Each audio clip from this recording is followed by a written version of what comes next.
Endeavour copies go to initiate ISS fly around at hold 1 with no delay. That is a very critical time. Megan MacArthur, the pilot of the Crew-2 mission, by the time they actually get to what they're talking about, hold 1, that's waypoint 1.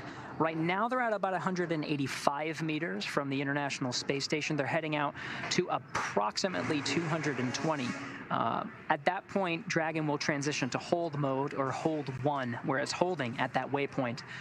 To limit the prop consumption, as was mentioned over the Dragon to ground loops, the big loop actually right now, as even the station team is listening in, the station crew, Mark Vandehei namely, who's monitoring this sequence right now.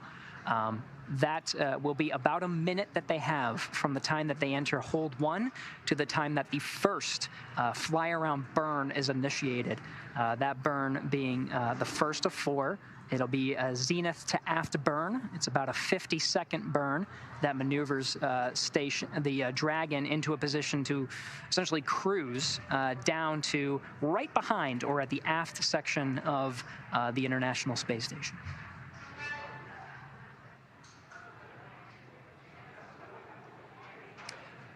So again, you're seeing, we were getting fantastic views of the Dragon looking right up at it. And Kate, you were perfectly describing that tiny little hole that Thomas is going to be taking photos out of. You can see even after that first burn is executed, those burns will actually keep Dragon in a position where that forward hatch, what we're looking at right now with that bright circle at the very dead center, that's where Thomas Pesquet will be taking some of the digital photographs.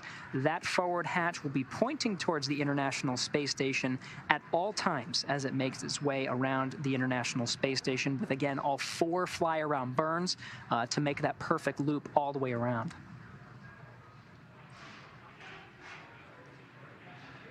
Once again, this flyover maneuver is brand new to Crew Dragon.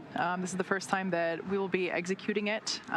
The maneuver itself is basically a photographic survey of the station. Yeah, so there you can see kind of big picture. Dragon is going to be making one big loop around station, and Thomas Pesquet will be taking photographs through the port window, essentially there on the forward hatch of the station, which will hopefully fill in some gaps that currently exist in terms of the photographs that have taken of station. So even though there are many cameras on station, unfortunately there are certain spots, certain angles that can't be photographed just due to physical location. So Thomas will be taking pictures, and essentially Dragon will be making one big loop around station to perform this photographic survey. This was this was a very standard procedure for the shuttle. The shuttle used to undock from the International Space Station, regularly survey the station, providing updates, particularly when it was under construction, right? It was a very dynamic phase. That was more of the assembly phase of the International Space Station. We're in pretty much the third decade. After more than 20 years, we are in it. This is the time of maximum utilization. So there have been a couple of additions recently to the International Space Station, namely commercial modules. I think most recently was the NanoRacks Bishop airlock, which is essentially a way to deploy satellites. It also removes trash. It can also retrieve some ORUs or replacement unit spare parts from the outside with the help of the robotic arm.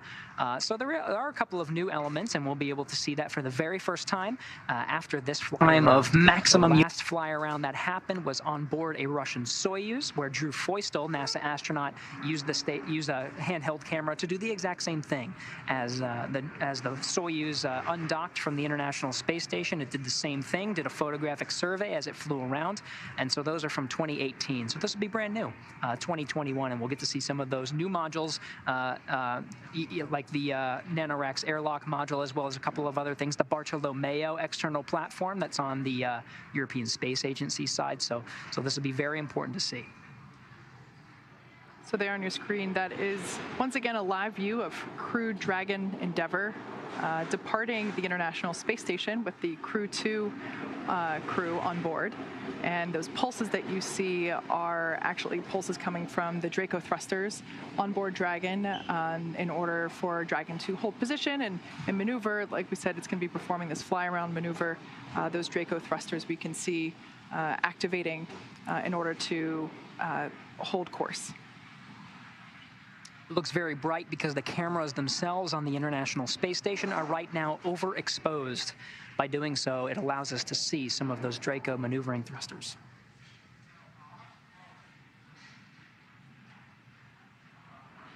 There, it's becoming clearer now. We're in an orbital. We're about to enter into an orbital sunset. So you were getting some glimpses from the Dragon. We just got a second of it. It looked like looking down at the space station, still a little bit illuminated by the sun. That will not last very long. About 2 more minutes is when we're expected to hit that hold one point at about 220 meters. We're at about 217 at this point. So we're slowing down, getting ready to get to that hold point. Again, Megan MacArthur, the pilot, who from this camera view is on the right. Has initiated fly around. There we go. Copy, Endeavour. Fly around is initiated. We are tracking. So a little bit earlier than expected, but it seems like we did hit that hold point, and it was not long at all before Megan MacArthur initiated that burn. Right now we're in a 50-second burn, the first of 4 to fly around the International Space Station.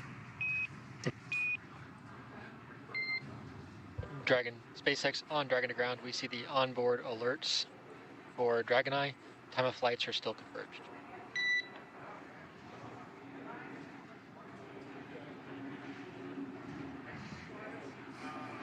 Say again, you are not readable.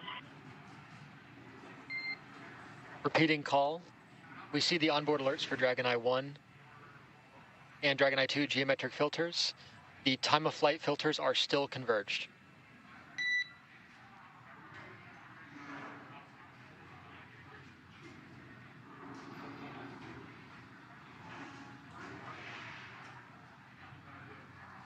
And SpaceX, still very difficult to hear. Copy, you see the messages. I believe these are expected in this quadrant. Is that correct? That's affirmative, Endeavour. The geometric filters were lost, but the time of flight filters are still converged. So Dragon is still in a good configuration for fly around. Copy, good config for fly around.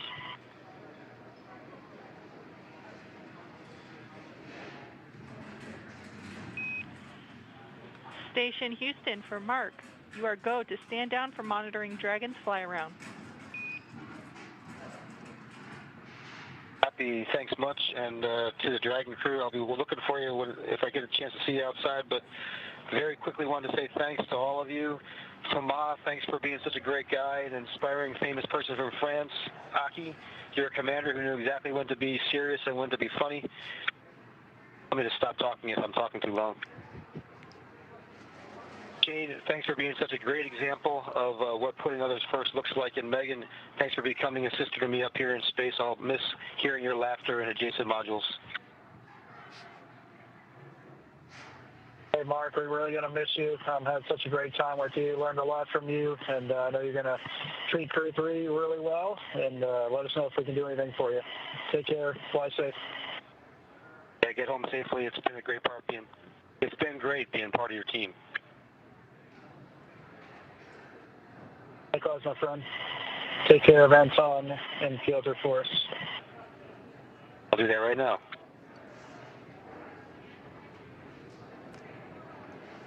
You were hearing NASA astronaut Mark Vande Hei, the sole NASA astronaut now on board the International Space Station, relieved of his duties to monitor the retreat of Dragon out to the hold point. Now he can stand down for monitoring the fly around. Some wonderful words from Mark Vande Hei, who got to spend the entire 197 days that the Crew-2 astronauts spent on board the International Space Station. Vande Hei being a crew member that staying on board for almost a year as part of the Soyuz rotation crew. A shout out to the Crew-2 astronauts who are set to launch just a few days from now, no earlier than November 10th.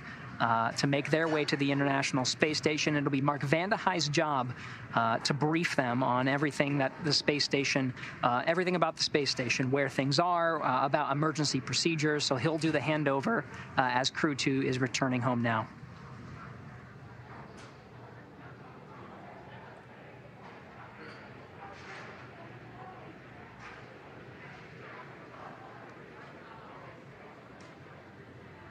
As we mentioned previously, we prefer to do direct handovers from crew to crew, but the weather off the Space Coast and just around Florida in general has been incredibly tricky the last week, really.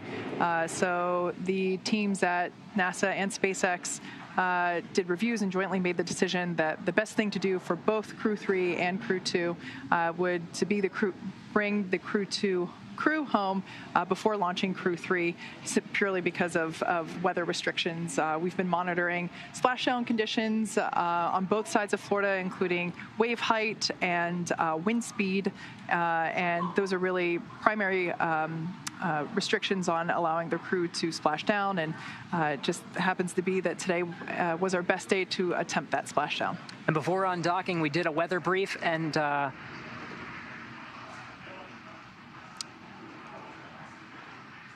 the Crew-2 astronauts are undocked today because they did a weather brief of the prime landing site, Pensacola, and it looks fantastic.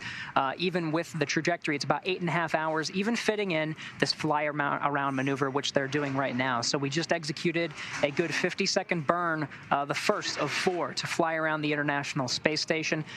We're now in a cruise phase between what's called the zenith, or the space-facing side of the International Space Station. We're heading to aft.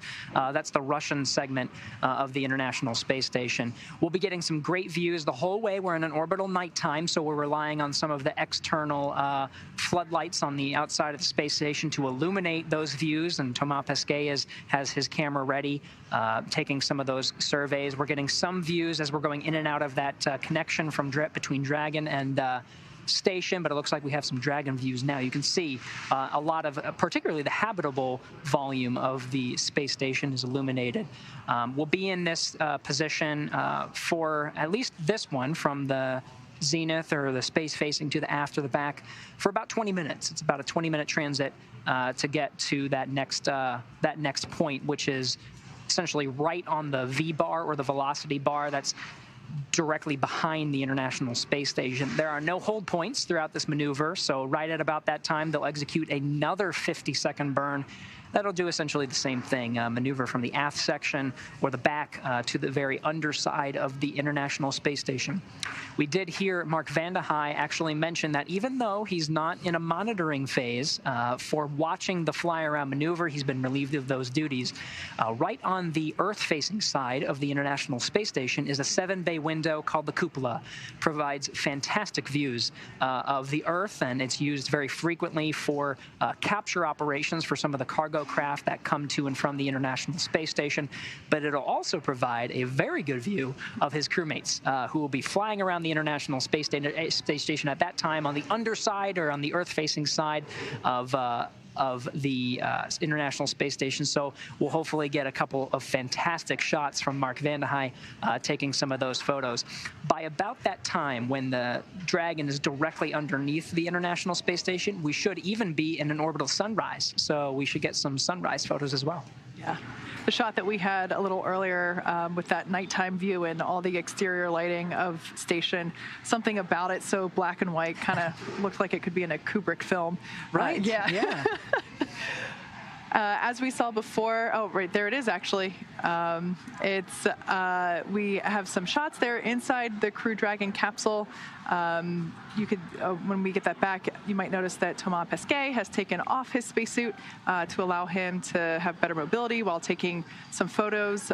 Once again, this fly-around maneuver is essentially a photographic survey of station, and this is super helpful because, as Gary mentioned before, the last time this was performed was 2018. 2018, I think you said. That's right. And there have been lots of new additions on station since then. So this is a new capability for Crew Dragon. This will be the first time we're executing it today. And yeah, so Thomas Pesquet will be taking photos. They're in night mode inside Crew Dragon. It's likely to limit the glare from the lit cabin inside the Dragon, likely reflecting off of the single window that Thomas Pesquet is using to take those photographs. We're in an orbital nighttime, right? So the only thing illuminating the outside of the space station is the lights of the space station itself.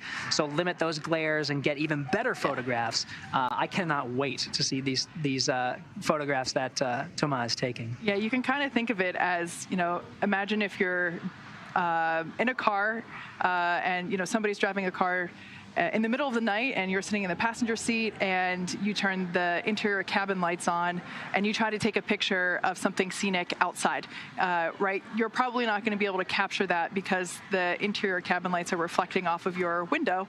So you turn the lights off and enable night mode on your camera and take some pictures. I bet you they do the same thing during crew sleep as well. The Crew-2 astronauts had about a 24-hour transit to the International Space Station. Almost. It was very just shy of 24 hours.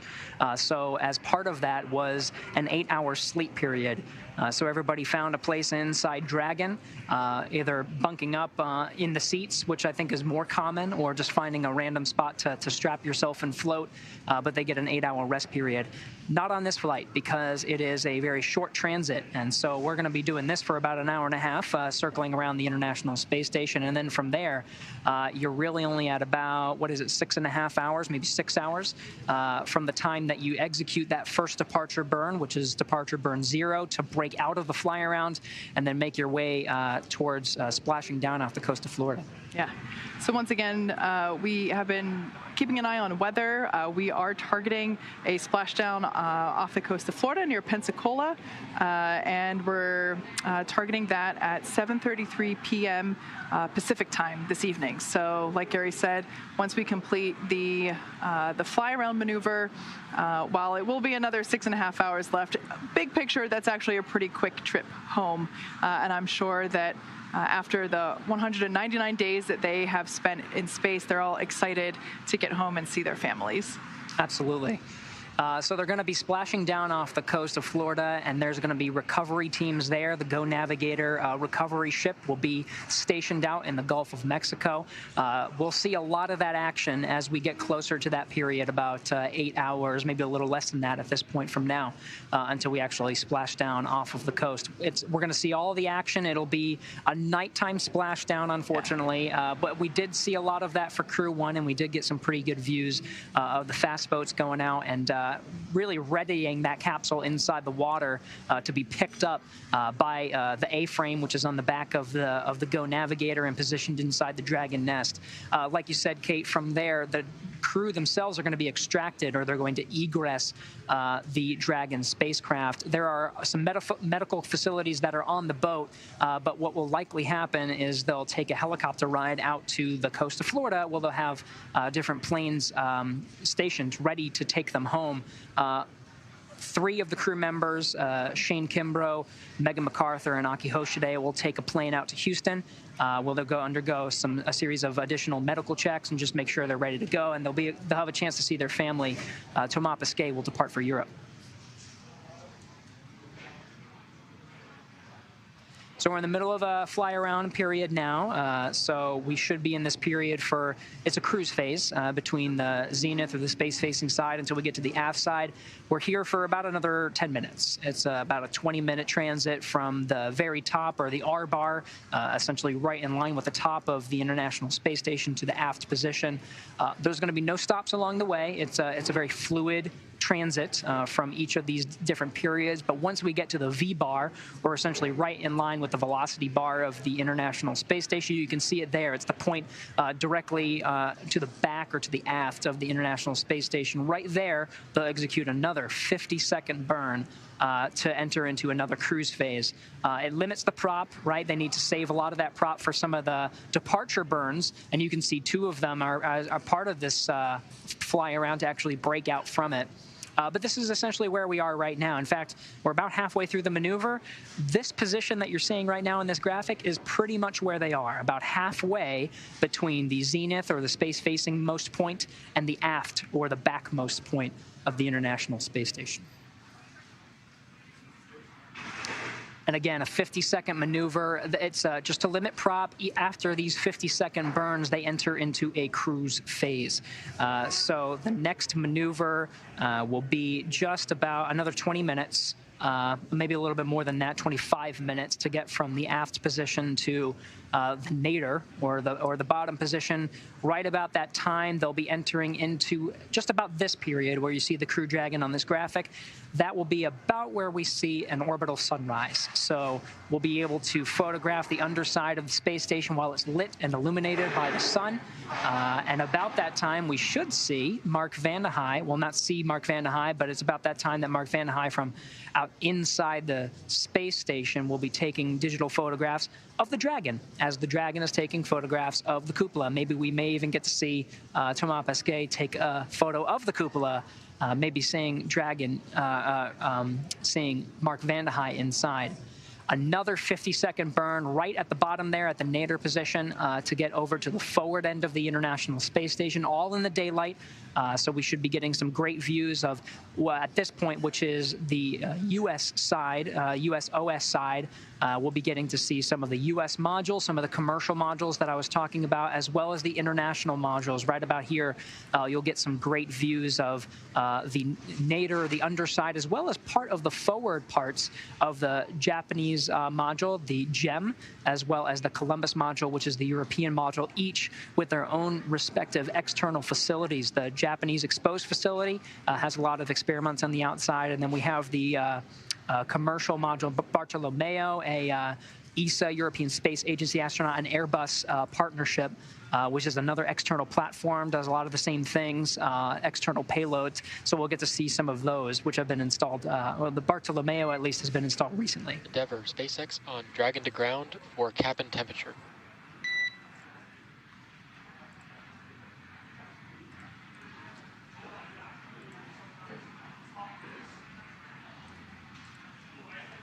On Dragon to ground.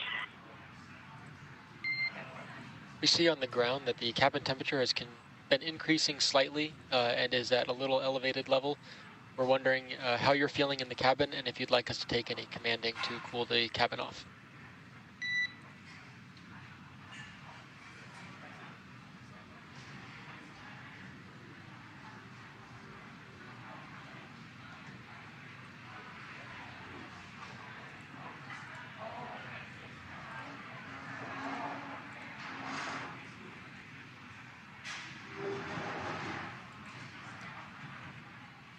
In SpaceX, our temperature is adequate at this time.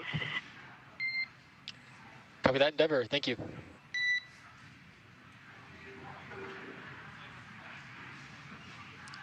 All right, no need to adjust the thermostat for the inside of Endeavour. All the crew feeling pretty good. We were seeing Commander Shane Kimbrough and pilot Megan MacArthur inside, stationed in their same seats. They were still suited up. We saw Thomas Pesquet doffed or took off his suit fairly quickly after undocking and some of those initial burns, the undocking burn and the impulsive retreat burn, because it's his job to take photos of the outside of the International Space Station. I thought I saw Aki there for a bit. I think you with did. His suit still on, assisting Thomas Pesquet, but we'll be in this position for quite some time. The whole fly-around maneuver takes about an hour and a half. Now, for those that might be unfamiliar with how teams in space communicate with those on ground, you have probably noticed by now that there is a beep that precedes communication. This is known as the Quindar tone. If you've watched pretty much any space movie ever, you probably might recognize it. But essentially, that tone rings, and then the so for example, if I were calling Dragon here from SpaceX, I would say Dragon SpaceX because I am calling Dragon and I am calling from SpaceX. So you basically identify the destination first, as well as the origin of the communication as well. and then what loop you are calling on. Yes. So it's who you want to talk to, who is calling, who is doing the calling, and then what loop you're essentially talking on. For a while, they were on the big loop, right? So the International Space Station could hear them as well, and you heard that term. That's where really every team is integrated. The Dragon teams here in Mission Control Hawthorne, the Dragon crew, Houston Mission Control, which is controlling the International Space Station, as well as the Space Station crew themselves. Once we exit outside of the approach ellipsoid, we'll break that off, and we'll be relying namely on Dragon to ground.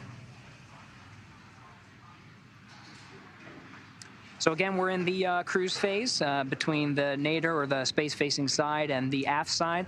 We should be here for another maybe 6 minutes or so until we get to the aftmost portion or the very back of the International Space Station.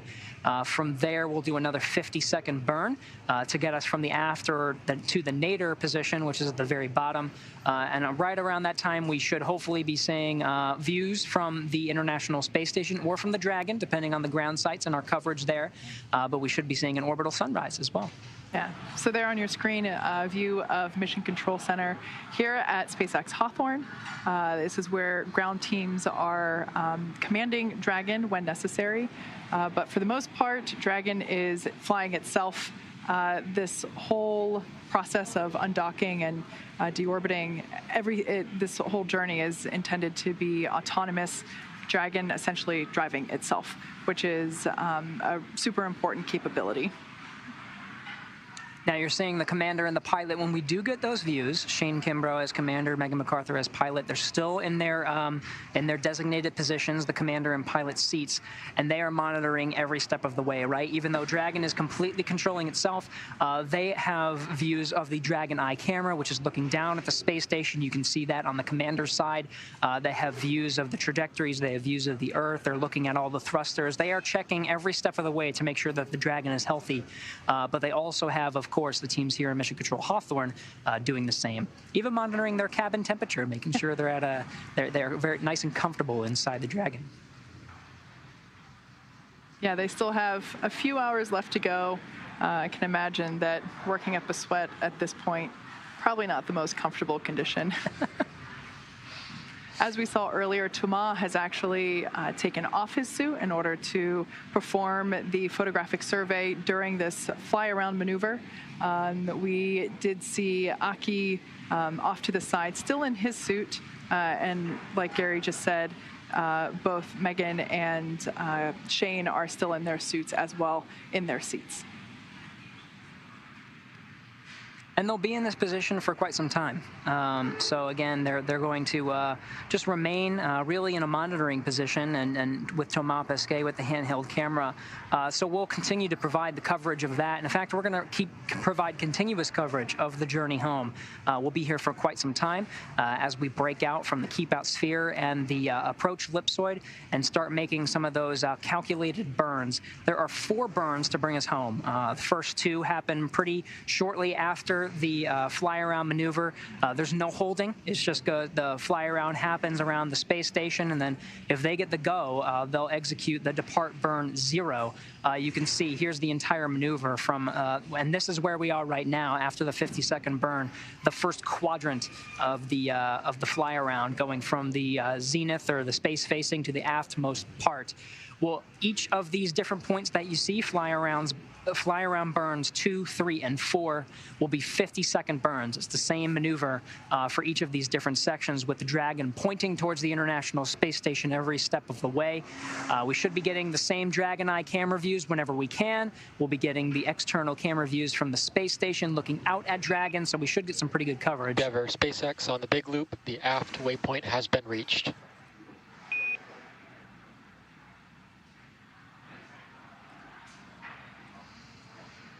Never copies, we see that. And with the aft waypoint reached, it means we are in that burn. So the burn, the 50-second burn to get from the aftmost position to the nadirmost position, so you see on this graphic, fly around burn 2 is now underway.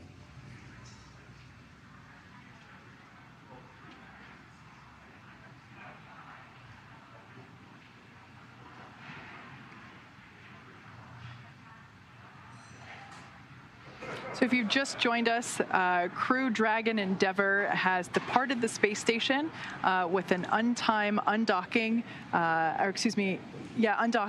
separation at 11:05 a.m. Pacific. They have now moved away from station and have begun the fly-around maneuver, which is essentially a photographic survey of the station.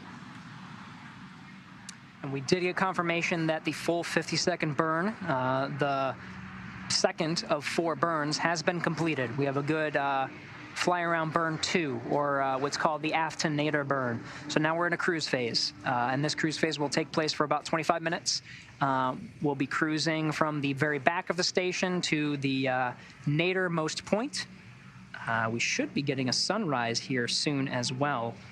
In about 11 minutes, we should be getting a sunrise. So about halfway through, right about the position where you see the dragon in this graphic, about halfway between the aftmost and the nadir-most point, will be about when we start seeing the sun rise and start to illuminate the underside of the International Space Station. So Thomas Pesquet should be getting some fantastic shots of that section.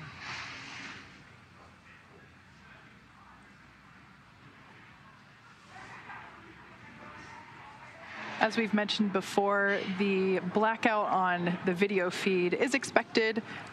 We knew that this was going to happen a number of times throughout the fly-around, partially due to ground station coverage. And when we get those views back, we will bring them back to you as soon as we have them as well. But unfortunately, right now, we don't have those views inside Dragon or of station. Now, we should be getting some from station, hopefully soon. And as well as the Dragon, you've been seeing them very, very sporadic through this maneuver, which is anticipated. There are some handovers. It's a very long maneuver, about an hour and a half to get from the very top of the station and make essentially what is a full loop. It's a whole hour and a half. So through that time, we'll make essentially what is a full orbit of the Earth. We undocked right over the South Pacific Ocean, I believe. And then right around the time that the fly-around maneuver was executed, we were over the South Atlantic. So right about that time, we should be somewhere over the South Atlantic, right around the time the fly-around is complete. But in the meantime, let's learn a little bit about the crew on board, starting with our commander, Shane Kimbrough. He is the commander of Crew Dragon spacecraft and the Crew-2 mission. Kimbrough is responsible for all phases of flight from launch to re-entry. Selected as a NASA astronaut in 2004, Kimbrough first launched aboard Space Shuttle Endeavour for a visit to the station on the STS-126 mission in 2008, and then aboard a Russian Soyuz spacecraft for his first long-duration mission for Expedition 4950 in 2016. After 199 days in space during Expeditions 65 and 66, he has spent a total of 388 career days in space, the 4th highest for any U.S. astronaut, and performed 9 career spacewalks. Kimbrough is also a retired U.S. Army colonel and earned a bachelor's degree in aerospace engineering from the United States Military Academy at West Point, New York, and a master's degree in operations research from the Georgia Institute of Technology in Atlanta. Megan MacArthur is the pilot of Crew Dragon spacecraft, and she's the second in command for the mission. MacArthur is responsible for spacecraft systems and performance. Expeditions 65 and 66 was her very first trip to the International Space Station. She was selected as an astronaut in 2000, and MacArthur launched on the Space Shuttle Atlantis as a mission specialist on STS-125, which was the final Hubble Space Telescope surfacing mission in 2009. MacArthur operated the shuttle's robotic arm over the course of the 12 days, 21 hours that she spent in space on shuttle, capturing the telescope and moving the crew members during the 5 spacewalks needed to repair and upgrade the telescope.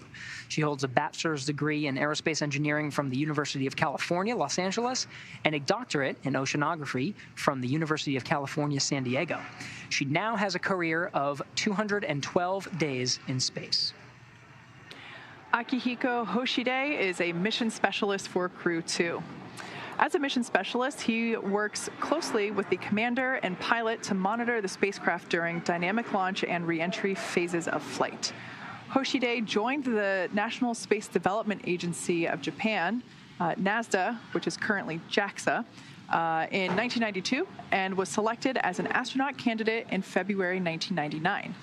Hoshide is a veteran of 2 spaceflights in addition to Expedition 65-66. In June 2008, he flew to the International Space Station on the STS-124 mission to deliver the Japanese experiment module Kibo to the station. From July to November 2012, he stayed on the space station for 124 days as a flight engineer for the Expedition 32-33 mission.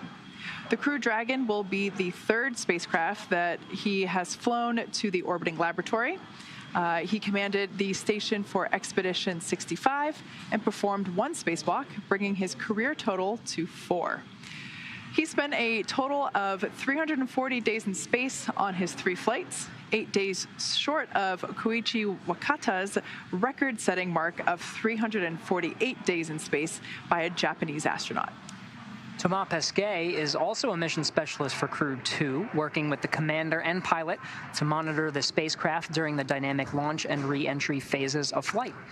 He was selected as an astronaut candidate by ESA in May of 2009 and worked as a Eurocom, communicating with astronauts during space flights from the Mission Control Center. He previously flew as part of Expeditions 50 and 51, launching aboard a Russian Soyuz spacecraft in October 2016, and he spent 196 days in space, returning to Earth in June of 2017. His mission also included 2 spacewalks to maintain the station, 1 to replace batteries on an electrical channel, and 1 to detect a cooling leak and service the robotic arm. He performed an additional 4 spacewalks for Expeditions 65 and 66 to outfit the station with new solar arrays, bringing his career total spacewalk to 6. He commanded the station for a part of Expedition 66 and has a career total of 395 days in space, the most amount of time in space by any European Space Agency astronaut. So if you just joined, sorry, go ahead. I was gonna say, so we are now still in a fly-around position. We just passed the first quadrant of 4, detailing and surveying the first, I guess, quarter of the maneuver, which is the space-facing side to the aftmost portion. That covers a lot of the very top as well as the Russian segment. We are now essentially underneath the space station, and now with the external views of the space station cameras themselves, getting views of the Crew Dragon as we are still in an orbital nighttime, seeing the navigation lights as well as the little tiny hole in the middle where Thomas Pesquet is with a digital camera surveying the International Space Station, and we should be seeing sunrise soon, so hopefully we'll be getting some more illuminated views of Dragon as it continues this maneuver. Yeah, so that small light that we saw is actually a small window located on the forward hatch. And like Gary said, that is the window that Thomas is utilizing in order to take the photographs for this survey of the station. Dragon SpaceX, we see the onboard alert for Dragon Eye. No crew response at this time. We are still in the cruise state.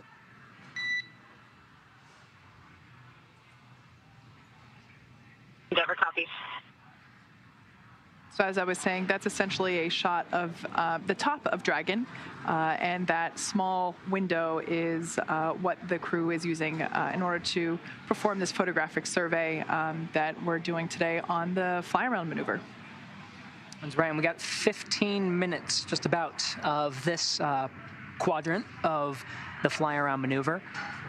In about 3 or 4 minutes, we should be seeing an orbital sunrise. So we'll see the views of the Dragon get a little bit brighter. And of course, from the inside of Dragon, the International Space Station will get a little brighter as well, making those photographs all the more useful. SpaceX for awareness. Dragon Eye 1 time of flight has reconverged, but we will leave it on the board in case it loses convergence again.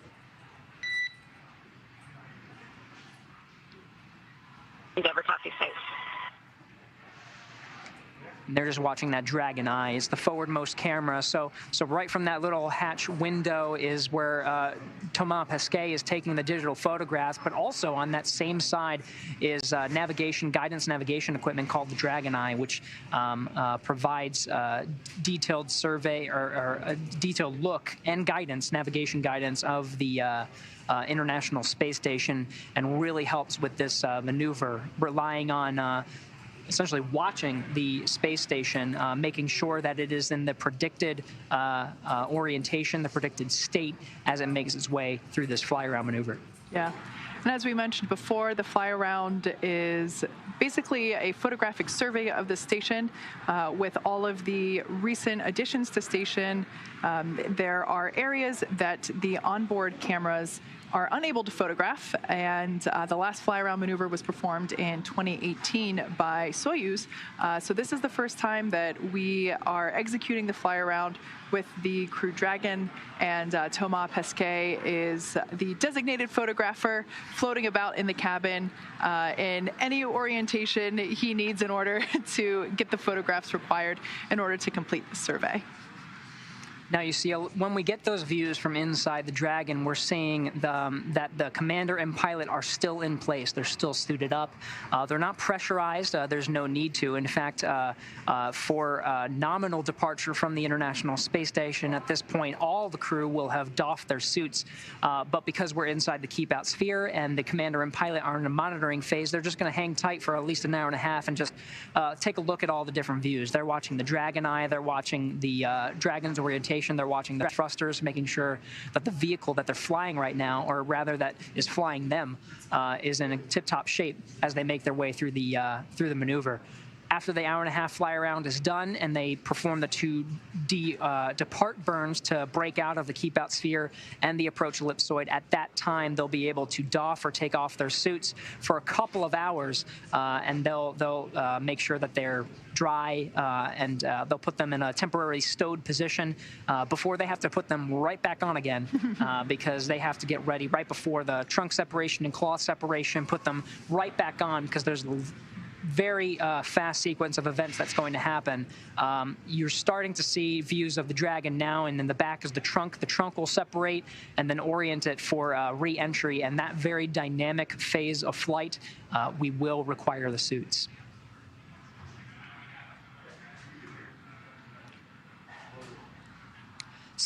Sunrise in orbit. We are seeing the Dragon capsule being illuminated by the first glimpses of sunlight.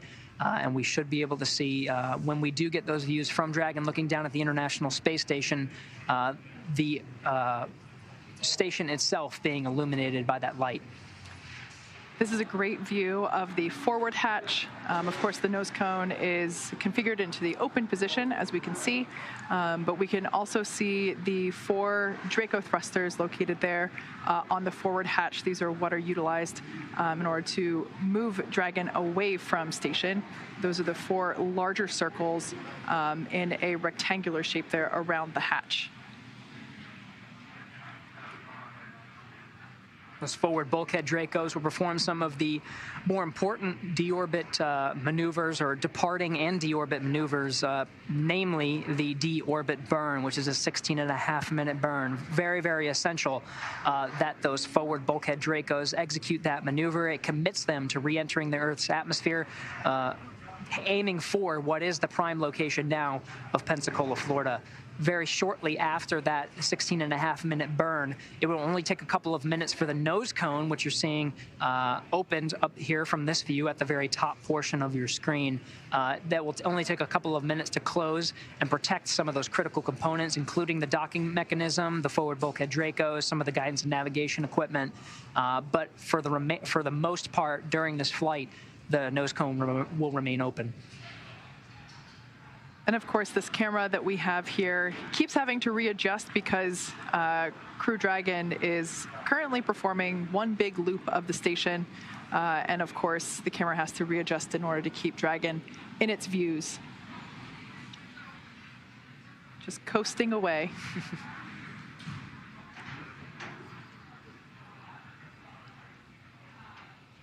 We're in this cruise phase for a little less than 10 minutes.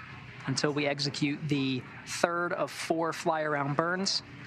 This will take us from the nadir, or the very bottom portion of the International Space Station, in between the station and the Earth. Another 50-second burn to bring it to the very forward end.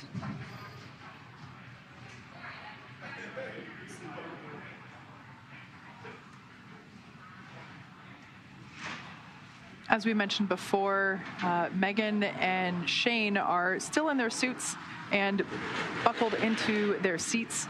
However, Thomas Pesquet is taking photos for this fly-around maneuver, and Aki is also out of his seat assisting Thomas to take these photos.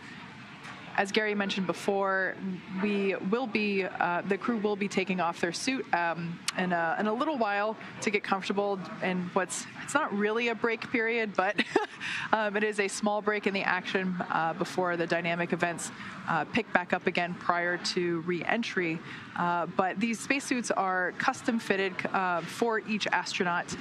They go through a series of checkouts prior to leaving the station, and so they'll do the same once again when they put the suits back on. But as you mentioned before, we saw Thomas get out of his suit pretty quickly. Actually, I was really surprised to see how fast he popped back up on screen, ready to begin the fly-around maneuver and begin using that DSLR camera to take photos.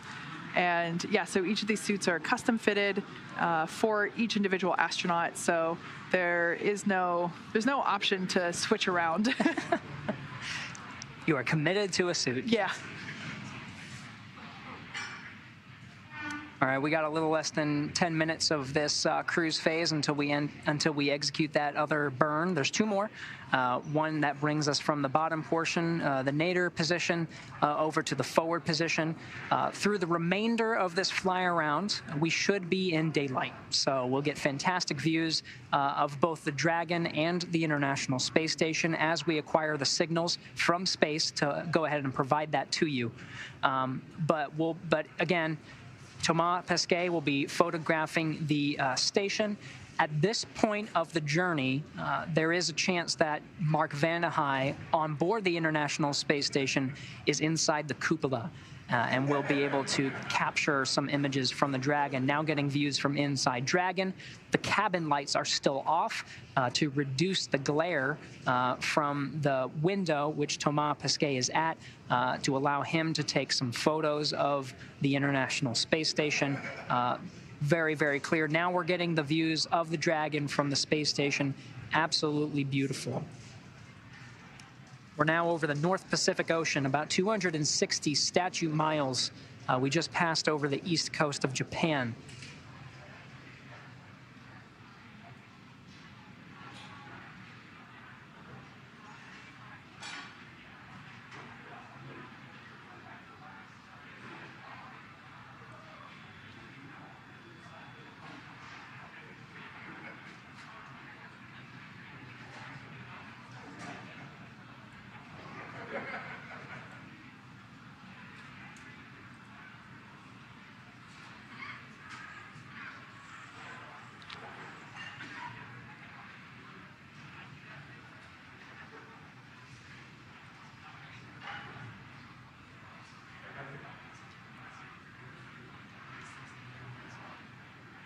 In this view here, we have a great shot of the forward hatch with that nose cone open, as we've said before. And if you're looking closely, you might see there's a great side-by-side there of the station and Dragon looking back at each other. And that view of Dragon, you can actually see the fins of the Dragon trunk. So if you were wondering what from this angle might have looked like little spikes coming out from the side of Dragon, they look like spikes from this angle, but they're actually fins that are built into the trunk section, or the unpressurized section of Crew Dragon.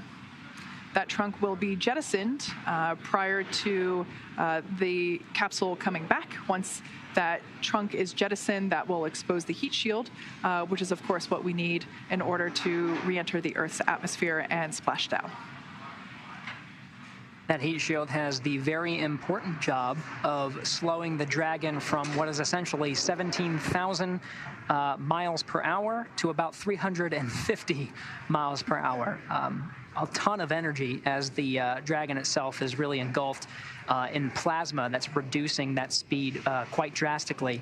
Once it gets down to 350 miles per hour, it's really up to the parachutes in the atmosphere itself to slow Dragon down through a series of drogue and main parachutes down to a mere 15, 16 miles per hour before it splashes down off the Gulf of Mexico.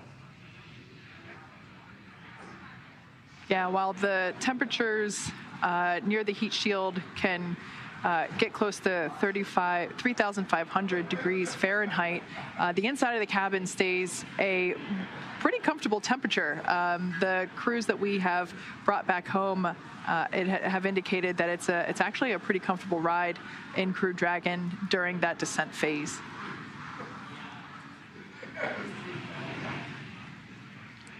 Wonderful side-by-side views. We're getting feeds from both the Dragon and the International Space Station. From the Space Station view, you're seeing the underside as the Dragon spacecraft, you can see, is wedged between the space station and the Earth. And by wedged, I mean there's a 250-mile distance between those two things. But right now, the Dragon is about 200 meters from the International Space Station. And we're seeing some of the features now. Cabin lights inside Dragon, as we get some of those feeds as well, still turned off, allowing the photographs to be taken of the space station, part of this photographic survey of the exterior. And of course, we're getting wonderful views from the station, looking down at the Dragon capsule. Right below them, 259 statute miles, is the North Pacific Ocean.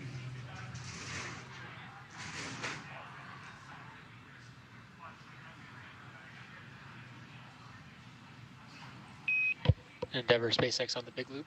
Nadir waypoint has been reached.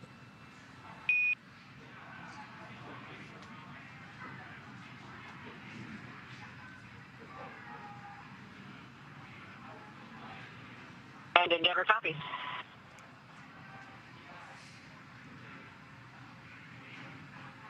And we're now directly beneath the International Space Station, the Nadir waypoint. We are now executing a 50-second burn to maneuver from the Nadir point, or the Earth-facing side of the space station, over to the forward end. And that burn is in progress.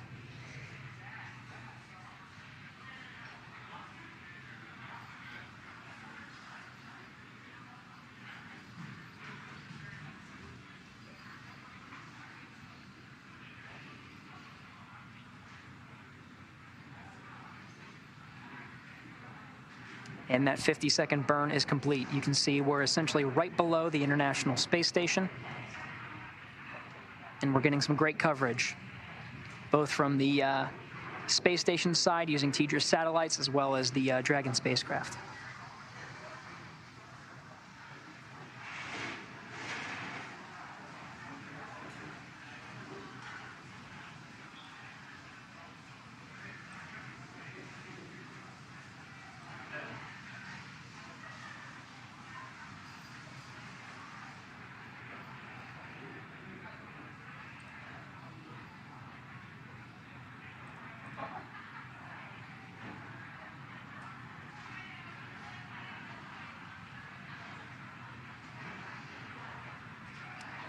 Right below the Dragon spacecraft, you were seeing some of the coastline of the Marshall Islands in the Pacific Ocean.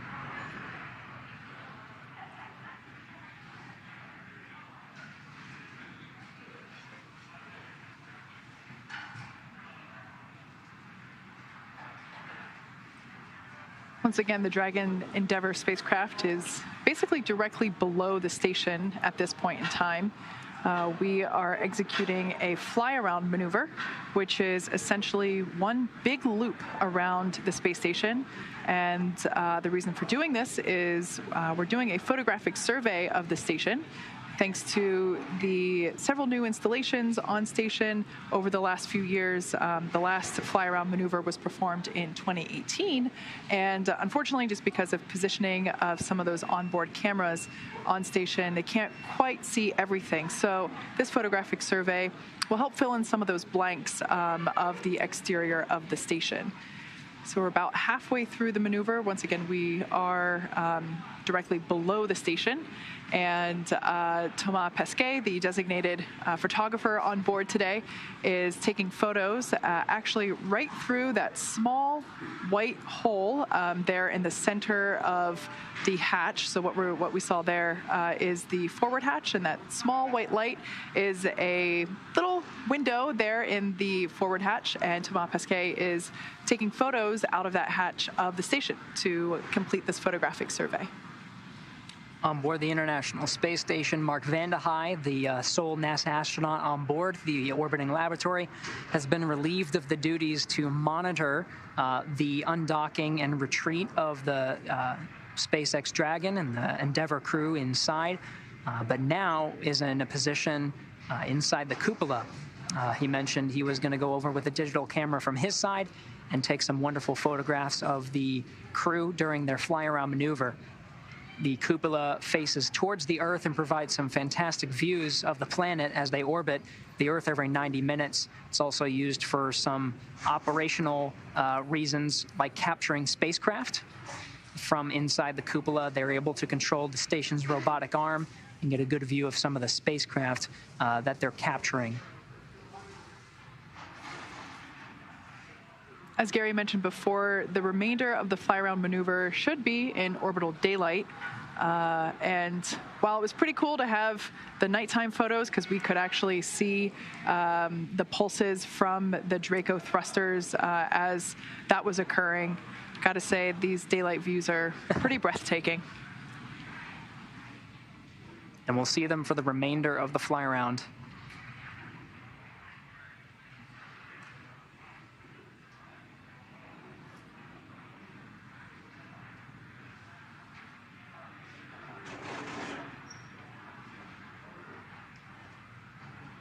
Some Pacific Island chains that we're seeing as we head on a southeasterly course down the Pacific Ocean, heading towards the South Pacific.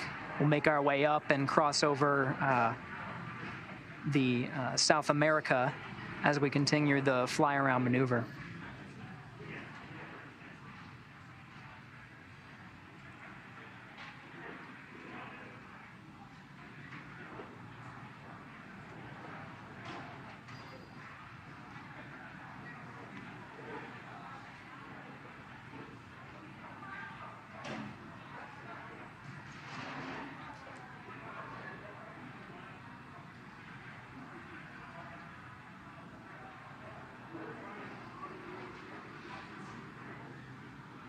If you've just recently joined us, the Crew-2 crew is on board Crew Dragon Endeavour, which we just had a view of moments ago. They have departed the space station. They had an on-time separation at 11:05 a.m. Pacific, and they are currently executing a fly-around maneuver around the station. And after that, they will be executing 4 burns, essentially, a series of carefully choreographed maneuvers in order to put Dragon on a trajectory back home. We are anticipating a splashdown at 7:33 p.m. Pacific time this evening, just off the coast of Pensacola, Florida.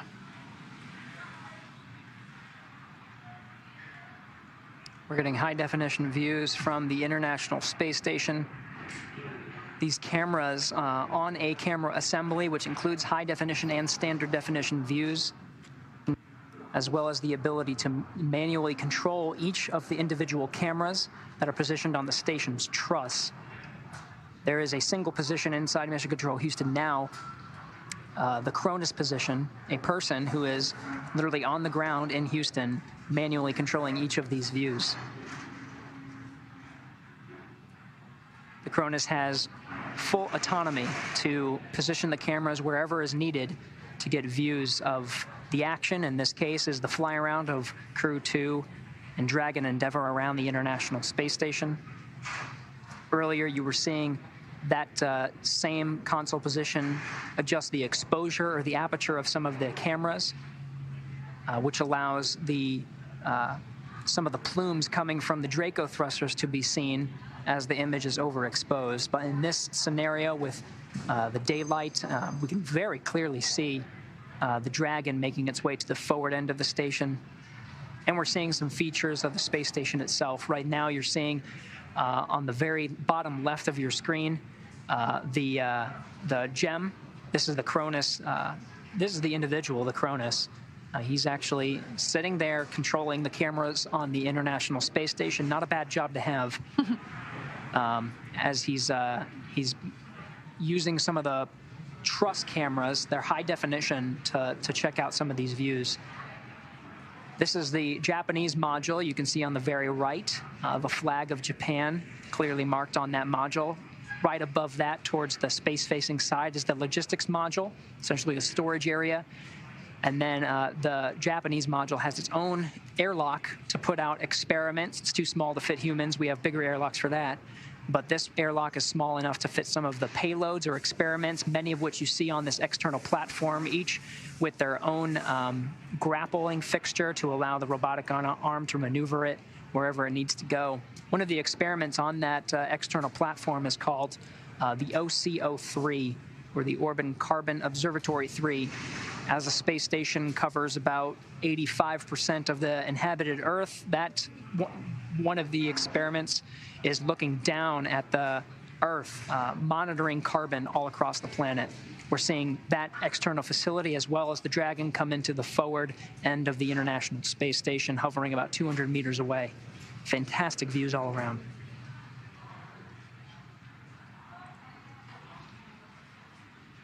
And as we've mentioned earlier, the whole point for doing this fly-around maneuver essentially is to take pictures of the station. There have been a number of new installations put on station since the last fly-around maneuver, and so this is a great opportunity to document the exterior of the station, basically do a photographic survey, and be able to see parts of the station that some of the onboard cameras might not be able to reach.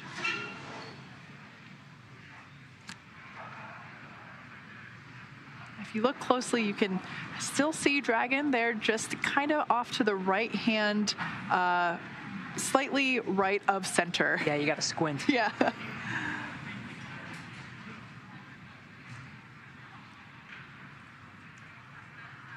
Yeah, I can see a little bit of there, pretty much directly in the center of the screen now.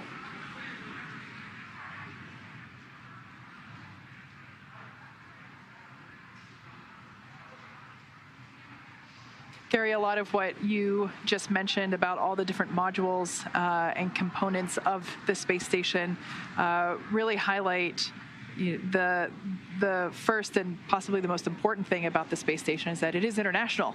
It is the International Space Station, and all of these experiments and modules are a really great representation of teamwork. Also represented by our crew members on board today.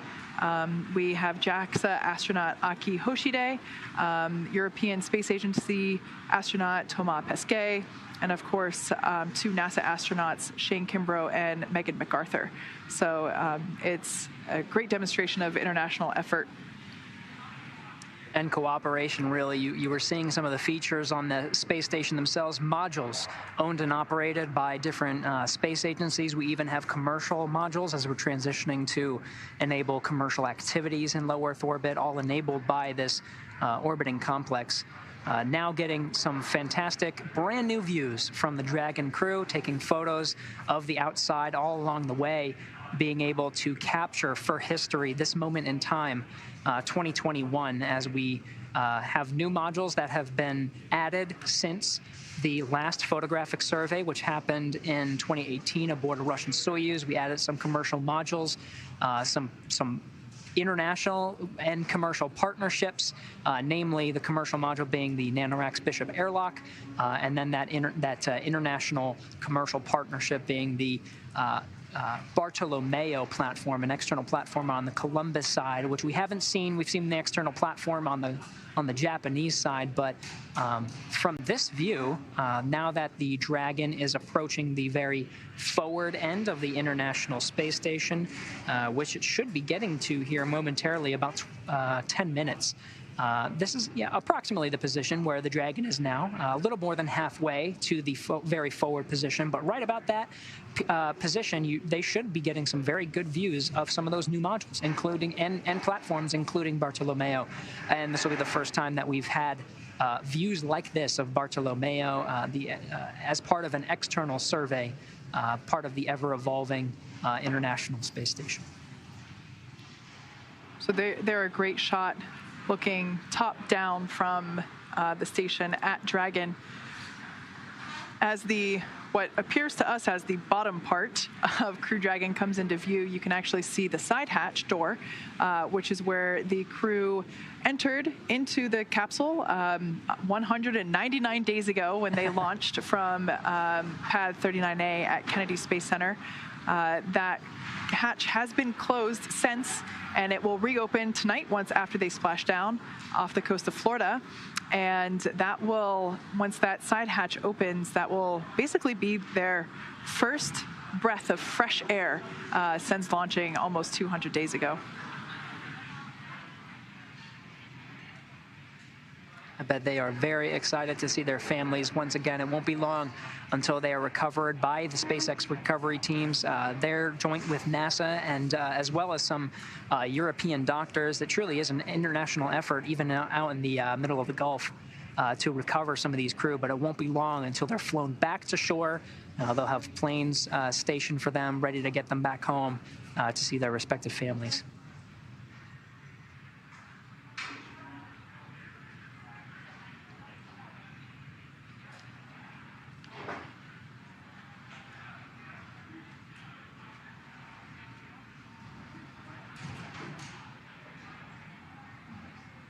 That is an incredible shot there of the earthly horizon with Crew Dragon rising above. Bonus points to Cronus. Somebody at Houston, please give him a gold star.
It's a very slow and calculated maneuver. You can see all along the way, now that we have the view of the Dragon against the blackness of space with the overexposed camera views from the station cameras, you can see that all along the way, the Draco thrusters have been firing to continue to keep Dragon in the intended position. All along the way, we've been seeing essentially the same view, much like we see the moon, right? We always see the same face of the moon anywhere it is in the sky. We are seeing the same face of the forward end of the Dragon, as it is critical that we have that same hatch with the windows facing this way to allow Thomas Pesquet to continue his photographic survey. It's only a few more minutes that we're in this phase, which is the cruise phase between the nadir and the forward positions.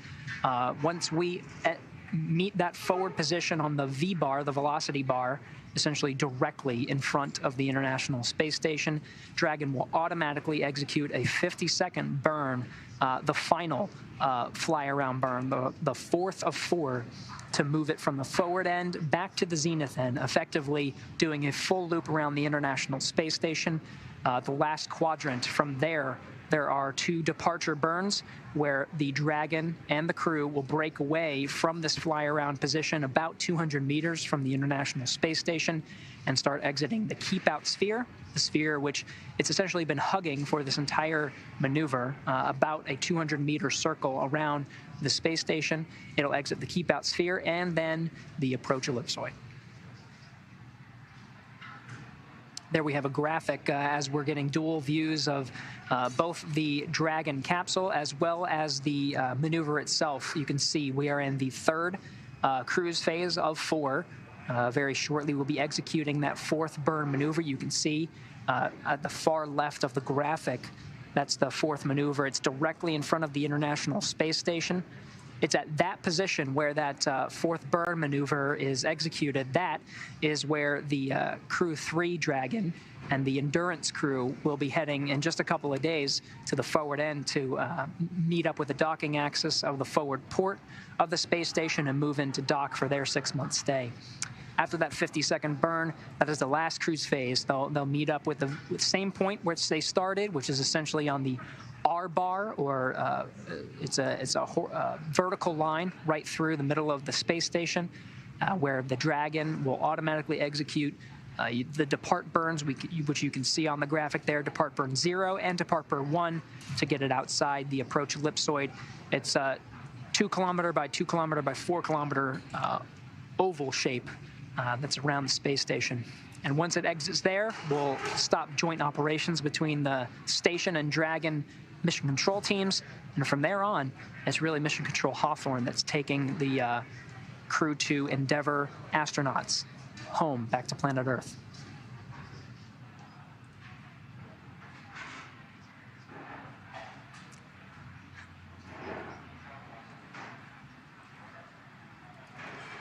The teams here in Mission Control Hawthorne have been busy over the last several days in preparation for Dragon's departure and, of course, the intended launch of the Crew-3 crew. So it's been pretty busy here trying to juggle the opportunities to both return crew and launch crew. Of course, if you've been following along, weather has up until this point not been playing very nice with us. But fortunately, we do have an opportunity. Obviously, as we have undocked, we do have an opportunity to splash down today, return the Crew-2 crew home, and we're expecting that splashdown to occur at 7:33 p.m. Pacific time. And while it is preferred that we launch the next crew prior to bringing the previous crew home, just because of those weather conditions and limited opportunities for splashdown going forward later in the week, the teams jointly decided, both SpaceX and NASA worked together to determine that the best course of action for both crews was to bring Crew-2 folks home prior to letting the Crew-3 launch proceed. That's right, Kate. And as you mentioned, the reason that we're seeing Crew-2 Endeavour in this position right now is we've done several weather briefings throughout the week. We did one immediately before docking. We want to make sure that the weather at the landing site, the prime site, which is Pensacola, Florida, for today, is looking good, and it continues to look good. We'll continue to hear weather updates through the entire phase of flight, all the way down through just before committing to that deorbit burn. We'll do another weather briefing just to make sure that everything down in the Gulf looks A-OK. And part of the reason that we're seeing this today is because it really does look like the best opportunity for the crews. Again, all along the eastern seaboard and the ascent corridor for Crew-3 not looking as great, but the Gulf looks pretty good. So we transition to an indirect handover to allow Crew-2 to splash down first because the weather is looking so good.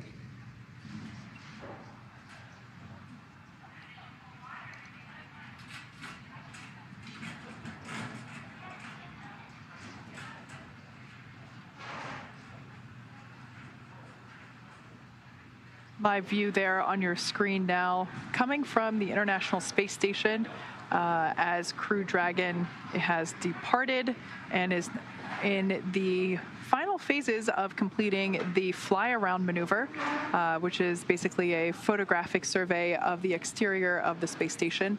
And like I said, we're coming close to the end of that maneuver, and we had some great views there. We do expect the video feed to come in and out occasionally just due to ground station coverage. However, we'll bring those views back to you now that we're in daylight once again. As you just saw moments ago, we have some pretty incredible shots. We're in the final minutes of that third cruise phase between the nadir side, or the bottom portion, to the very forward end of the International Space Station. It's really a matter of moments at this point before we hear that the Dragon and the Crew, here we go. Endeavour SpaceX on the big loop. The forward waypoint has been reached.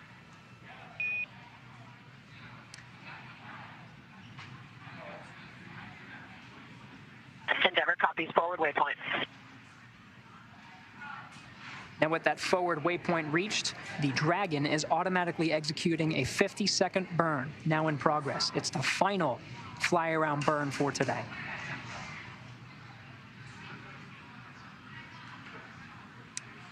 It should be a matter of moments until it's complete, and there it is. Looks like the fly-around burn, the 50-second burn, is complete, so that's it.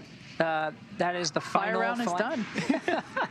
They still have that cruise phase of the final quadrant. That's at the forward end to the zenith end, so they'll be able to survey the very forward end of the space station. They'll get a good look at the forward docking port, where Crew-2 is going to be docking to in a couple of days here. They'll be able to see the Japanese module, the European module, and they'll see a lot of the United States orbiting segment, which includes a lot of the U.S. modules as well. And they'll, of course, see the back of the Russian modules, but they were already surveyed as part of burns 1 through 3. That's the final burn. So they're now in the cruise phase, and they'll continue to drift for the next about 20-25 minutes until they reach that depart burn 0. It'll be essentially at the same point where that first fly-around burn was executed, right in that same position. The difference here is it'll be executing a departure burn, which means it'll break away from the keep-out sphere, which it's been pretty much hugging through this whole fly-around maneuver, about 200 meters from the International Space Station, and then execute another one to exit the approach ellipsoid, which is an imaginary marker that will effectively end joint operations between the Mission Control Houston and Mission Control Hawthorne. Although Houston will be monitoring along the way, it's really up to the Dragon teams here in Hawthorne to carry the crew home. There on your screen, while the shot was still overexposed, and just a little bit now as well, you can actually see the Draco thrusters firing, which of course are allowing Dragon to hold its position during this very carefully choreographed maneuver around the station.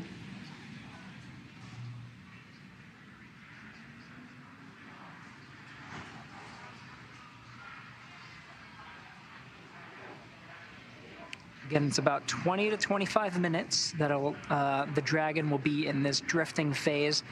And like Kate said, we'll see the Draco engines firing along the way just to keep it in that same orientation, making sure that forward end, the open hatch that you can see there, that's where the Dragon was docked to the station for 197 days. And it's also at the very center of which you can see sort of a light at the very center of that docking port, or the hatch. That's where Thomas Pesquet is taking some of those photos. He's got about 20 to 25 minutes left of this before the Dragon automatically executes a departure burn 0. The entire way should be in daylight, so we should be seeing great views as long as we have coverage, right? We need the geosynchronous satellites, the TDRS satellites, to provide some of those high bandwidth views, to provide these high definition camera views from the station looking at Dragon. We may even see some of the similar views from Dragon looking at station. But it's about 20-25 minutes until we get to that point. Dragon will automatically execute depart burn 0 and 1, and all crew members, including Shane Kimbrough and Megan MacArthur, who I believe are still in their SpaceX launch and entry suits in the commander and pilot seat monitoring this entire maneuver, they'll be able to take a short break, doff their suits for just a little bit, just a couple of hours, until they have to put them back on again, getting ready for the final phase of flight, which is the dynamic part of the flight. It is the deorbit burn and the entry into Earth's atmosphere, slowing down Dragon from 17,000 miles per hour to a mere 350 miles an hour.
Thank you everybody for joining us this evening on Geeks File Live. We're bringing to you the NASA's SpaceX Crew-2 mission to return home. At the moment, they're still in the orbits of the space station. You've got the front nose cone open there. Let me turn this microphone down very slightly. Got the nose cone open there, allowing the photographer to take essentially inspection shots of the International Space Station, which is phenomenal. I think this is one inspection job I'm not sure I would want personally, but hey, each to their own.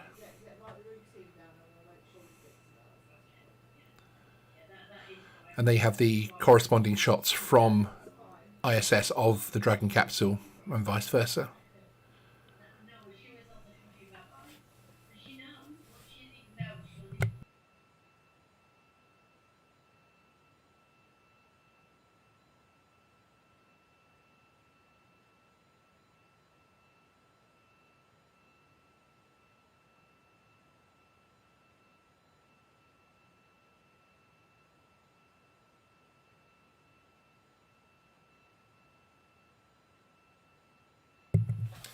And good timing as we get some internal shots from the capsule as well. Looks like the crew themselves have actually got out of their spacesuits as well. The two main crew, commander, etc., were actually still suited up until recently. And there you can see the photographer in the background positioning himself to get shots with the DSLR straight out that window. No pressure on those photographs being good.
As I was mentioning to DroneWorks before as well, if you Google the active satellite map, it's quite extraordinary just how many satellites and orbital craft there are.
Hi, Killer. Yes, in fact, the Tesla Roadster is still in space. It is currently, let me see if I can get this right, 191 million miles from Earth, moving away from Earth at a speed of 33,626 miles an hour. The car is currently 228 million miles from Mars, moving towards the planet at a speed of 6,733 miles an hour. There is actually a whereisroadster.com website where you can actually track it, which is pretty cool.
If you've just joined us recently, the Crew Dragon Endeavour spacecraft has departed the space station, had an on-time separation at 11:05 a.m. Pacific. It is nearly done with the fly-around maneuver around the space station as a photographic survey, and we are one step closer to bringing the Crew-2 crew back home to Earth later this evening, expecting a splashdown off the coast of Pensacola, Florida at 7:33 p.m. Pacific. That's right. We're in the final stretch, about a little less than 10 minutes remaining in this cruise phase. There were 4 burns that were executed, 50 seconds each, at each quadrant of the fly-around, starting at the zenith-most, or the space-facing side of the International Space Station. The zenith port on the Harmony module has been the home of Crew Dragon Endeavour for the International Space Station, attached for the past 197 days. It backed away, making its way from the docking position out to waypoint 1, about 220 meters away from the International Space Station, into a hold position. And it was really a matter of seconds that the pilot, Megan MacArthur, on board the Crew Dragon Endeavour, executed the first fly-around burn, initiated Dragon to automatically enter into its fly-around sequence. Again, 50-second burns each at each quadrant around the International Space Station, starting at the very top and working its way towards the back of the station and making its way around. We're now in the final 10 minutes in the cruise phase at the forward-most port, making its way back to the very top, essentially the starting position where we were just an hour and a half ago. As I mentioned, during this hour-and-a-half-long maneuver, the Dragon and the International Space Station have orbited the Earth one time. So we started over the South Atlantic Ocean, and we are now, again, over the South Atlantic Ocean. We're about to cross over the Terminator line, which is the line between orbital daytime and orbital darkness. That'll be essentially the final end, or the end of the fly-around maneuver, and right about at about depart burn 0, which is the first departure burn of 5.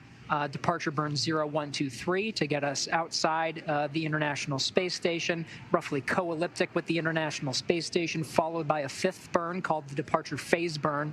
That'll take us outside of the same plane of the station and line up with the landing location that is Pensacola, Florida.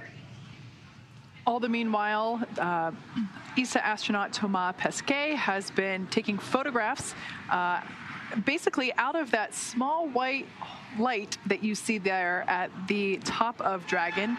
Well, it is the top, but to us it looks like it's the middle. That is essentially the middle of the forward hatch. It's a small window, and Thomas Pesquet has been basically positioned right there near the hatch with a camera and taking photographs through the hatch, that hatch window of the station throughout the duration of this fly-around maneuver. NASA astronauts Commander Shane Kimbrough and pilot Megan MacArthur have remained in their suits and in their seats throughout this time to monitor progress and position. And Thomas and Aki had the opportunity to actually hop out of their seats. Thomas took off his suit to allow better mobility and has been doing this photo documentation of the exterior of the space station for, as you said, Gary, the last hour and a half or so.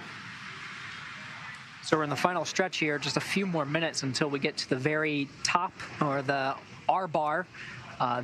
Is essentially an invisible vertical line that goes right through the middle of the space station. That is where Dragon will automatically execute the first of 5 departure burns. You see departure burn 0 there at the very top, right in line with where that first fly-around burn was executed. That was a 50-second burn. Departure burn 0 is a little shorter. It's about 15 seconds. Its job is to take Dragon outside of the keep-out sphere. The keep-out sphere is, you can see, almost a perfect circle. It's a 200-meter radius around the outside of the International Space Station, and that is what Dragon has been following. It's been pretty much 200 meters the whole way, give or take a little bit of oscillation in either direction, but for the most part it's been following that line. Now we're just minutes away from executing that departure burn 0. That'll be an automatic maneuver to get our crew members home. And Kate, as you said, the commander and pilot have been suited up, monitoring this entire procedure, really just not having the time to get out. But after this, after the departure burns, actually departure burn 1, I believe, once they're outside the approach ellipsoid, they'll have a chance to doff or take off their spacesuits for just a little bit before they have to put them back on again. It'll be about that time where they'll have the ability to have a crew meal, get some food in them. Endeavour SpaceX on the big loop. The forward waypoint has been reached. Departure burn 0 is in progress. Endeavour copies. We see depart 0 burn.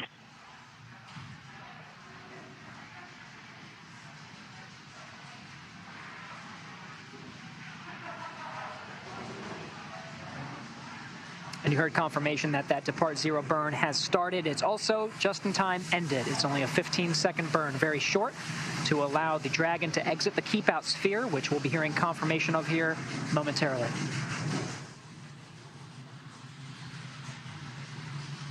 As I've mentioned before, Hawthorne here is an active production facility, so we've got some... SpaceX departure burn 0 was nominal.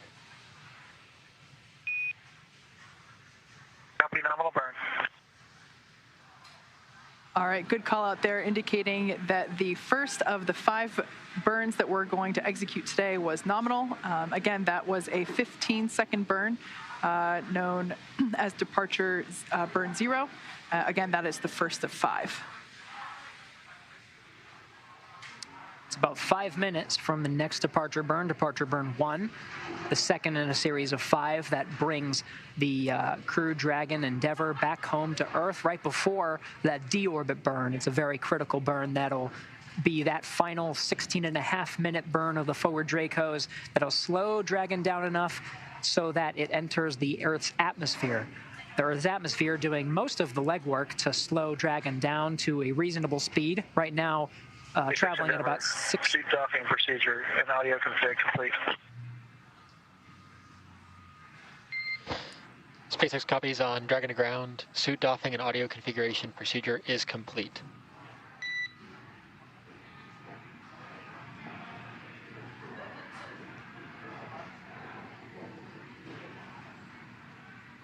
All right, so good call out there. Suit doffing, that simply means taking the suit off. So Aki, Shane, and Megan will now be, or have taken their suits off. Thomas already had his removed because he removed it prior to beginning the fly-around maneuver. So they should be outside the keep-out sphere at this point as well. They're just minutes away from the second departure burn. That'll be Depart Burn 1. Depart Burn 1 is a little bit longer, 21 seconds long, but its job is to increase the distance from between the International Space Station and the Crew Dragon. You can see there, it's a burn that just slows it down, and orbital mechanics does the rest, allowing the Dragon to reduce its altitude, and by doing so, it exits the approach ellipsoid. It's a 4 kilometer by 2 kilometer by 2 kilometer oval shape. Once it exits from there, the crew will be outside of joint operations. So the Houston teams and Hawthorne teams will now be, they don't need to do the joint operations anymore. Once we were inside the vicinity of the International Space Station, which was really that entire fly-around maneuver, each of the teams was carefully monitoring that procedure. But once you're outside the approach ellipsoid, it's really up to the Dragon teams here in Hawthorne that you're seeing on your screen. These teams will be the one to carry the crew home for the next few hours until we splash down 7:33 p.m. Pacific time, 10:33 p.m. Eastern Standard Time over in the Gulf of Mexico.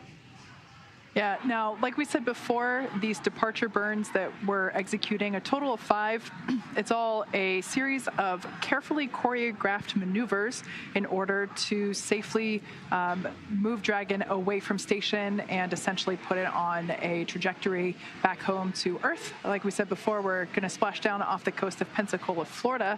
But if you're familiar with how long it takes to get to station, you might have noticed by now that it's a lot faster to leave station than it is to approach it. So at this point in our journey today, we're kind of back into what you might consider like a regular departure from station. That fly-around maneuver was a special one, like we said before, just a photo documentation of the exterior of the station. So at this point in time, we have kind of moved back into those maneuvers that we have seen previously on Crew Dragon departures from station. And like I said before, total of 5, and it's a lot faster to leave than it is to arrive. There are some trajectories that take about 18 or 19 hours. That would have been approximately what we would have looked at if we were to depart yesterday. But again, we are constantly monitoring weather. We were looking at some of the splashdown zones. There are 7 identified splashdown zones around the coast of Florida that we were looking at, and weather just wasn't cooperating for us. Some of the wind speeds were a little on the high end, so we deferred to today, did the same exact thing, did a brief of the weather, making sure that everything was good, and then prior to undocking today, did a final weather brief to say, are we good to undock and splash down off the coast of Florida? The answer was yes. That is not the final decision, right? There is a scenario where we could use some of these departure burns. SpaceX on the big loop. Depart 1 burn is complete and nominal. Reminder that the ground will be deactivating the big loop following exit from the approach ellipsoid.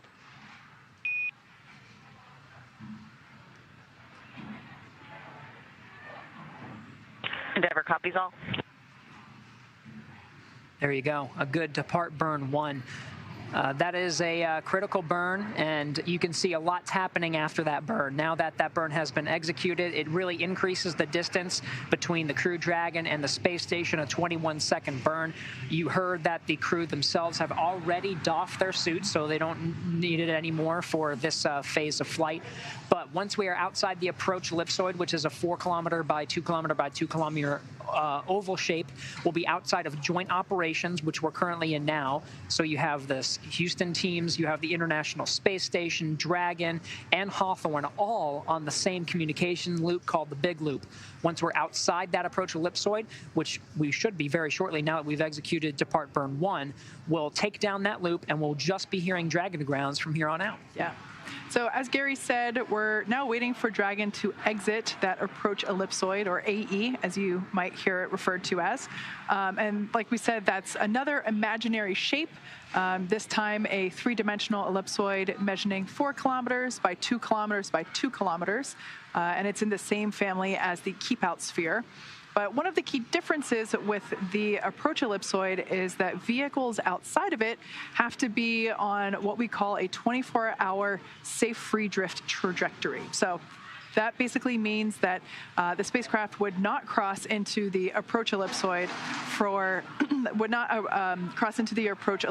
for at least 24 hours. And again, even if it lost all maneuvering, even if it lost all that maneuvering. So listen in for that call out once we hear confirmation that Dragon is outside of the approach ellipsoid, which we're expecting any moment.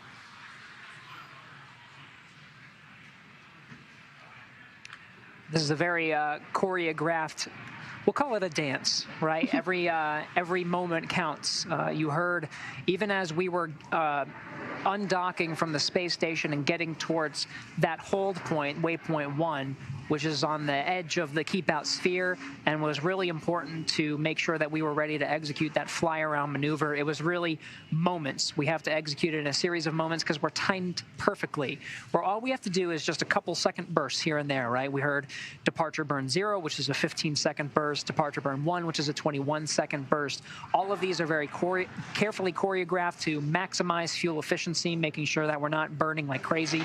But as Kate, as you said, in the scenario now that we've done this Depart Burn 1, in the scenario, if we were to, for whatever reason, lose all control of those Draco thrusters, we know that the trajectory, now that that burn is complete, would take the Dragon outside of the approach ellipsoid, and we can pause there for at least 24 hours. Like, that was the safe trajectory, was 24 hours. We can pause there for a while to assess the problem, figure out how to recover Draco's thrusters, and then, of course, we could stay there for a couple of days. The crew on Dragon has mules for at least 3 days to find different landing opportunities, assess weather, all part of the backup plans that are necessary for taking a crew home from the International Space Station. Yeah, and like we mentioned before, we are expecting to bring the crew home today. We're anticipating a splashdown of 7:33 p.m. Pacific time, and they'll be splashing down off the coast of Pensacola, Florida. So as we've said a couple of times, weather has been the primary watch item, forcing us to wave off an attempt yesterday. Like Gary mentioned earlier, that would have been an 18-hour journey home. Today, it's really only about 8 hours. So I imagine that the crew themselves are excited that they have more time on station with their pals on station, and now they have a shorter journey to head home and splash down in the Gulf Coast. Now, you say shorter, Kate, but it is a number of hours, and we're going to be here with you the entire time until they splash down at 7:30 p.m. Pacific time, which is a little bit more than 6 hours from now. So that's a lot, and we'll be here with you the entire way. So during that journey, we'll be giving you periodic updates of the crew. Now that the fly-around maneuver has been completed, that was pretty dynamic. We were getting some pretty fantastic views. But now things are going to be a little bit more spaced out. Again, conserving ensuring that those departure burns, making sure that we're maximizing the fuel efficiency and staying right on target. So in the meantime, over the next 6 hours or so, we'll answer as many questions as we can from you. We want to make this an interactive program. So if you want to ask a question to us, use the hashtag #AskNASA, and we'll do our very best to answer as many of them as we can in between some of these very important phases of flight. Of course, the next one coming up is the exit of the approach ellipsoid. So while we wait for a confirmation of that exit, let's go ahead and take a couple of questions. The first one that I see is coming from Netta, who's asking the very existential question of what is space weather? What is weather? Space weather, funny enough, you think about weather, you think rain, you think thunder, you think wind, a lot of the things that we see on the ground. There is such a thing as space weather. It's not quite as or what you would think of as weather here on Earth, but the main thing you have to look out for space weather is cosmic rays. Cosmic particles are coming from the sun at all times, and there are, of course, solar events that can happen. In fact, we had one just, I think it was last week or maybe the week before, where there was a solar particle event. We're monitoring that, looking at all the systems and how that can affect satellites or, the International Space Station. Another one is galactic cosmic rays. These are general radiation events that are happening all across the galaxy, and of course, we are looking at those as well. So weather, just like on Earth, in space, can be a little bit unpredictable, so we just have to react in time. And so, yeah, space weather is one of those things that we are constantly looking at. These are fantastic questions, and we're going to try to continue to answer them here as part of our continuous coverage until we have Splashdown. So keep using that hashtag #AskNASA. We'll do the very best that we can for you. We have one more. Let's see. Hashtag #AskNASA. This one says NASA SpaceX Crew-2 returns home. Hatch closure of the Crew Dragon spacecraft on YouTube. What kind of solar power does the International Space Station have to sustain a crew like that? Very good question. Lots of solar power. It's a very good observation. The International Space Station is completely solar powered. There are 8 sets of gigantic solar arrays that are providing more than 200 kilowatts of power to really power the entire International Space Station. Just like solar arrays on Earth, solar arrays on station don't last forever. So we've seen a little bit of degradation over the 20 years at this point that the solar arrays have been in orbit. So right now we are undergoing a series of spacewalks to upgrade some of those solar arrays. And as you can imagine, solar array technology increases as time goes on. So just recently, the Crew-2 astronauts who are on board the International Space Station right now, Shane Kimbrough and Thomas Pesquet, did a spacewalk during their 6 months on board the International Space Station to outfit and install brand new solar arrays on the port truss, the far port truss, that's port 6, on the very, if you're looking at the space station, the left side, or looking at from behind the space station. There's 2 new solar arrays out there. They're called ISS rollout solar arrays, and they'll continue to provide power for some of the critical items on board the International Space Station. We'll continue those power upgrades for the next couple of years to make sure that station continues to operate as we enter this 3rd decade of utilization, science, and even more exciting, commercialization. We're seeing a lot of unique activities on board the International Space Station. Very good question. One more question coming to us from Oliver. How long will it take for this Dragon unit to be reusable? That is a great question. As you noted, reusability is super important. Actually, this Dragon capsule was previously used on the Demo 2 mission, for which flew, of course, Bob Behnken and Doug Hurley on basically the initial crew flight for Crew Dragon. And so this capsule was actually reused. I believe it was in August of 2020 that mission splashed down. And then this mission launched just a couple months ago. So kind of get a feel for how long it took to reuse this capsule. However, this was the first time that we did go through the reuse process on a Crew Dragon capsule. Took a lot of our learnings from the cargo program and the reusability there. So each time we reuse a capsule, it gets more efficient and takes less time. So I'm not sure which capsule this this one will be assigned to in the future. I can't remember off the top of my head, but it will certainly only be a matter of a couple of months for the team to actually ready the hardware. And then after that, it's just a mission timeline. But fun fact about this capsule, as we mentioned before, Megan MacArthur is the pilot of this capsule for Crew-2, which we mentioned earlier is named Endeavour. Her husband, Bob Benken, was also the pilot, sitting in the same position seat for the Demo 2 mission. So I'm sure Bob is super excited to get Megan back home. Endeavour on Dragon to ground for cameras. Speaking of Megan, that's her voice now. Endeavour, this is SpaceX MD standing in for Core. Go ahead. Hey, MD, just like to ask you to step outside for a few minutes while we take care of hygiene. Copy that. We'll put that in work. All right, so just a call there asking to turn off the internal cameras on board Crew Dragon, just as the crew takes their suits off and prepares for a little bit of a rest period. As I was saying, I'm sure Bob is super excited to have Megan home. He knows exactly what she has gone through, also being the pilot for the Demo 2 mission that this capsule specifically was reused on. So like we mentioned before, we want to get through as many questions as we can, so be sure to use the hashtag AskNASA. Dragon, no response required. Cameras are external.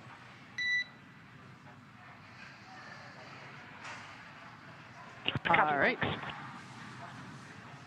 And then just a confirmation of that request coming from Dragon. As we mentioned before, when the ground teams are communicating with the capsule, there is a procedure of calling out. So we hear that Quindar tone first, and then the destination of the call. So in that case, Megan was calling the teams here in Hawthorne, calling out ground or SpaceX. Excuse me, yeah, they called out SpaceX to basically call here, Mission Control Hawthorne, and make that request. All right, as we await the exit of the approach ellipsoid, let's take one more question from hashtag AskNASA. This comes from the launch pad. How long before splashdown do we normally see deorbit burn? A very good question. We've been talking about how each of these burns are very carefully choreographed, so the burn itself has to be executed at the precise moment before the splashdown is predicted. So when we say 7:33 p.m. Pacific time, 10:33 p.m. Eastern time, that's what we mean. So it'll be precisely 53 minutes before that time, before that splashdown time, that will execute the deorbit burn. The deorbit burn varies based on the trajectory that is predicted. So for this very short transit from the undocking port of from the docking port of the space station down to the coast of Florida off the Gulf, that will be about a 16.5-minute burn.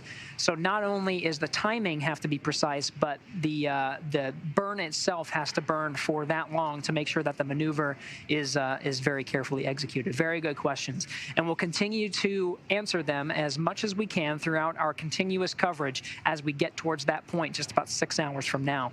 So stay with us using the hashtag AskNASA, and we'll be providing some periodic updates, namely confirming the exit of the approach ellipsoid here soon. We'll be back with you.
Endeavour, SpaceX on the big loop.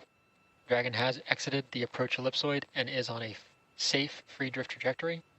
Houston will be taking down the big loop shortly. Expect ISS audio traffic to cease.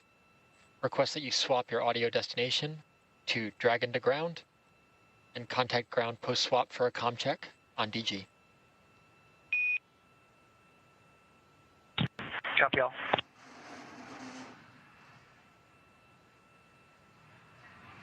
And with that, the Dragon and the crew have exited the approach ellipsoid. So now that they've exited the approach ellipsoid, or the AE, which is another imaginary shape, this time a three-dimensional ellipsoid measuring 4 kilometers by 2 kilometers by 2 kilometers. SpaceX Endeavour, comm check on Dragon to ground. SpaceX has you loud and clear, Endeavour. We have you loud and clear as well. Thank you. That was Commander Shane Kimbrough inside the Dragon, confirming that communication check. Now that they have exited the approach ellipsoid, they are no longer on the big loop, which is a joint communication loop between the Hawthorne teams and the teams in Houston, as well as the astronauts on board the International Space Station. So now, with that comm check, they are ready to go. Again, that approach ellipsoid measures 4 kilometers by 2 kilometers by 2 kilometers. It's in the same family as the keep-out sphere, which they've been hovering through most of the flyover maneuver, or fly-around maneuver. One key difference, though, with the approach ellipsoid is that vehicles outside of it have to be on what we call a 24-hour safe free drift trajectory. You heard that confirmed over the loops. This means the spacecraft would not cross into the approach ellipsoid for at least 24 hours, even if it lost all of maneuvering. So it's going to be some time until we get to the next departure burn. It's about 40 minutes, and that's a third departure burn called Departure Burn 2. The thrusters used are a combination of the service section and the forward bulkhead Dracos. It's a longer burn than we've seen with some of the previous 2 departure burns, the first being 15 seconds, departure burn 1 being 21 seconds. This departure burn 2 is 44 seconds. So it's done at the orbital apogee, and it lowers the Dragon's perigee to below the space station to start bringing it beneath and in front of the station's orbit. Once you decrease the altitude of the Dragon, orbital mechanics does the rest, and you actually end up passing the space station. You're going what seems like a little bit faster, even though you're not, but because you're at a lower altitude, it seems like you're going faster. So it'll actually go in front of the International Space Station and continue to do so as it preps for some of those future deorbit or departure burns. That's departure burn 2. There's a departure burn 3, and then a departure phase burn. Then, of course, the exciting part whenever we get to jettison the trunk and essentially return Crew Dragon back to Earth in the deorbit burn. As we've mentioned before, we jettison the trunk in order to reveal the heat shield. That is the component of the spacecraft that is critical to helping slow the spacecraft down. It's essentially going 17,000 miles per hour right now, and we're going to be slowing it down using the heat shield and the friction caused by re-entering the Earth's atmosphere, slow it down to about 350 miles per hour. At which point we will then deploy drogue parachutes as well as main parachutes and essentially bring the spacecraft down to a mere 15 miles per hour or so for splashdown. Once again, we're targeting a splashdown around 7:30 p.m. Pacific this afternoon off the coast of Pensacola, Florida. So right now the crew has doffed or taken off their suits and not too much activity going on at the moment. So we're going to go into a quick break period, but we will be back shortly with more activity.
Okay, as we enter this portion of the show, we're actually going to be taking a break ourselves from the live stream, but we'll be back later on, closer to the time for Splashdown, probably about an hour and a half before Splashdown. So do come back, and we'll see you guys then.